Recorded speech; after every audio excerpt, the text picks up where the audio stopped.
네, 2021년 10월 28일 이정훈입니다. 화천대유 사건 43번째. 오늘은 김만배 게이트를 거론하겠습니다. 제목은 김만배의 80억은 어디에서 나왔을까? 김만배 기자죠 분명히. 김만배 기자 뒤에 있는 또 다른 복마전 무엇인가 알아보겠습니다.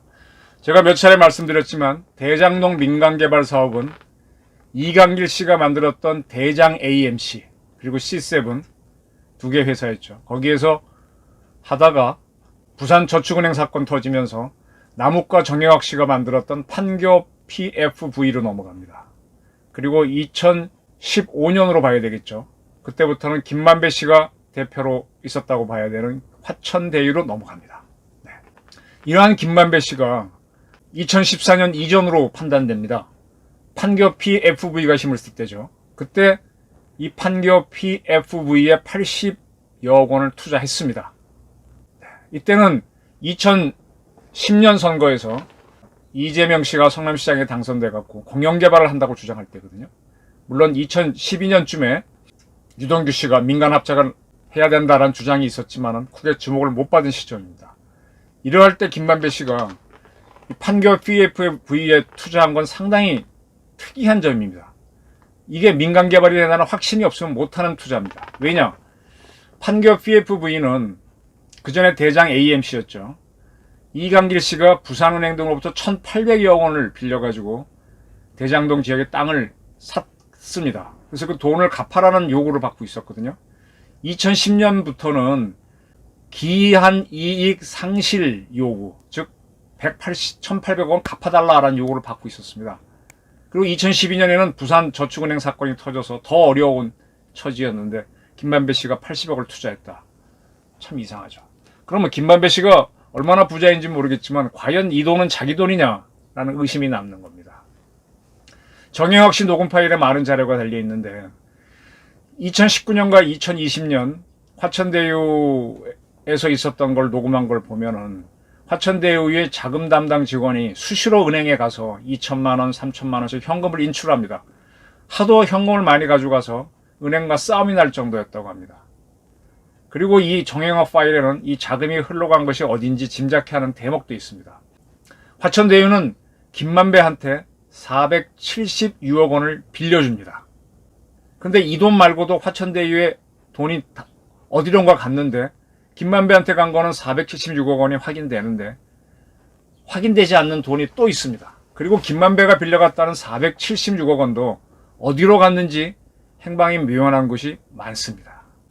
근데 바로 이 476억 원을 김만배가 빌려고 하는 시점은 유동규가 자기 목을 내놔라 라고 하면서 자기의 고등학교 후배인 광주 대동고 후배인 정영학 회계사의 뺨을 2차례 때렸다.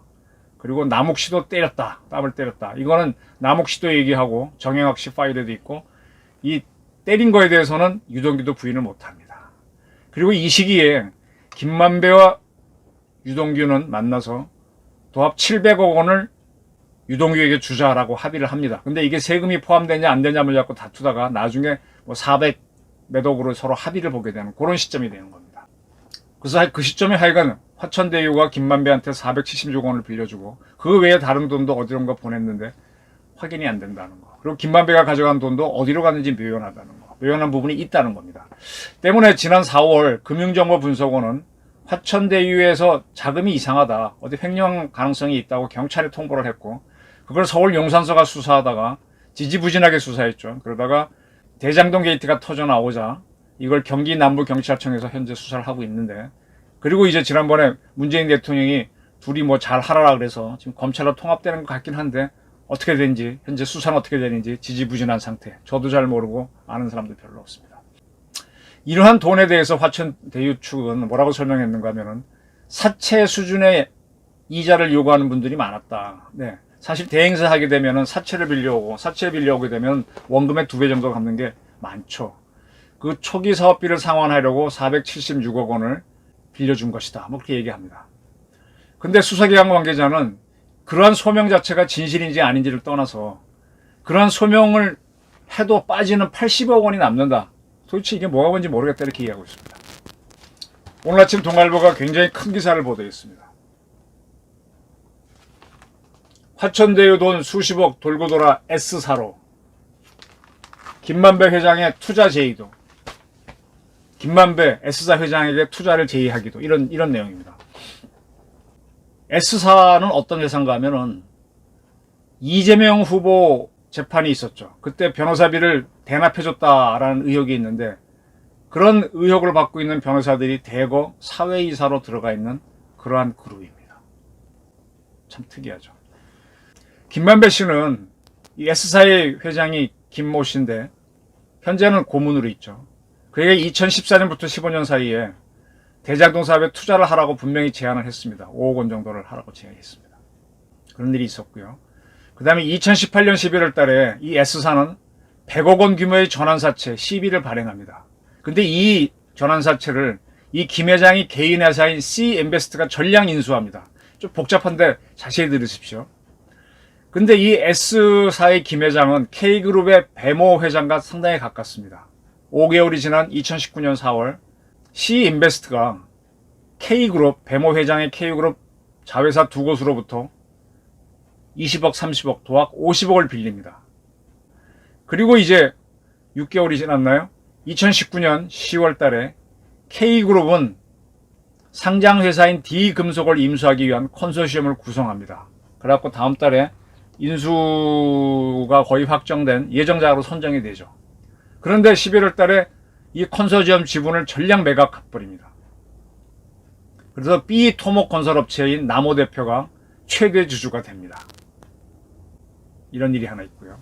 이런 일이 있기 전인 8개월 전인 2019년 4월 달에 박영수 씨, 박영수 변호사의 친척인 A 분양 대행업체, 계속 대장동 게이트에 거론됐던 그 회사입니다. 대표인 이모 씨가 아까 B 토목건설회차 나 대표한테 100억 원을 줍니다. 근데 그 이전에 희한한 일이 있습니다. 2014년부터 2015년 3월 사이에 그때는 이 B 토목건설의 나 대표가 A 분양 대행업체인 이 대표한테 20억 원을 줍니다. 대장동 토목사업권을 받게 해달라는 이유로.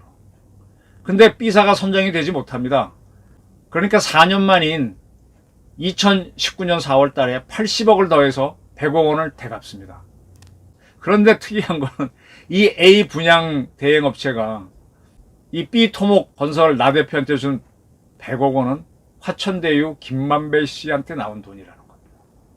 김만배 씨는 화천대유에서 473억 원을 빌렸는데 그 중에 109억 원을 A 분양 대행인 이 대표에게 줬고 거기서 A 분양 대표인 이 씨는 20억 원을 B 토목건설 나 대표로부터 받은 적이 있는데 그걸 돌려주면서 플러스 80억 원을 더해서 줬다는 얘기죠. 그러면 정리를 하면 좀 복잡한데 화천대유에서 김만배 씨한테 400몇 억을 줍니다. 그 중에 109억을 김만배 씨는 A 분양 대행에 주고요. A 분양 대표는 B 토목건설 대표인 남호 씨한테 20억을 빌린 게 있는데 플러스 80억 더해서 줍니다. 그럼 B 토목건설은 아까 K그룹이 뭐 D금속을 인수하려고 컨소시엄 만들었는데 그 지분을 인수했으니까 그 돈은 K그룹에 가죠.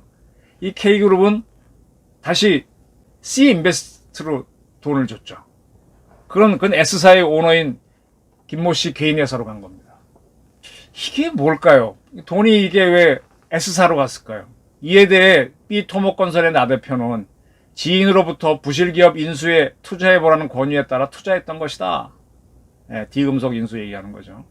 그리고 회계법인 통해 투명하게 거래했고 S사 연관성들은 모른다 그랬고 S사 측은 2018년 11월 발행한 CB 전환사채 인수자금은 C인베스트가 상상인저축은행을 통해서 조달한 것이다. 해당 전환사채는 K그룹을 비롯한 화천대유 측과 전혀 관관이 없다. K그룹에서 빌렸던 50억 용처에 대해서는 김 전 회장, 아까 말한 대로 이제 C인베스트는 개인 회사죠. 김 전 회장 개인 회사로 우리는 별도로 관리하지 않는다. 이렇게 서로 딴 이야기를 하고 지나가고 있습니다. 현재 서울중앙지검은 A 분양 대표인 이 씨를 불러서 김만배한테 109원 받은 이유가 뭐냐 조사하고 있는데 아직 명쾌하게 밝힌 건 없습니다. 아까 제가 김만배가 S사 회장인 김 씨한테 대장동 사업 투자하라는 제안을 했다고 말씀드렸죠.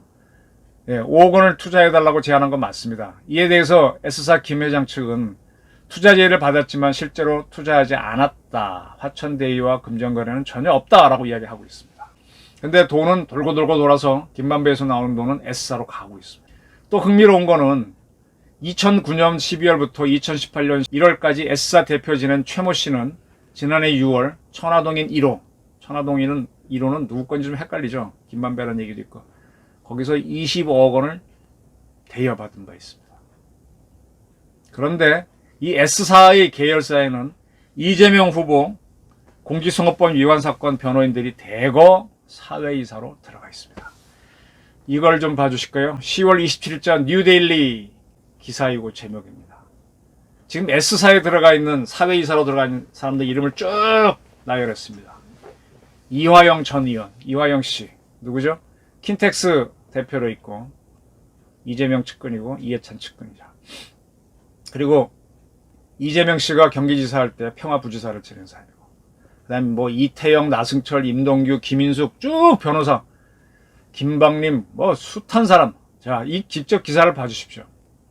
그리고 이 기사에서는 이 사람들이 누구인지 친문계도 있고 그리고 뭐 추미애계도 있고 뭐도 있고 무슨 얘기냐 민주당 거의 대부분이 다 들어와 있다는 얘기입니다.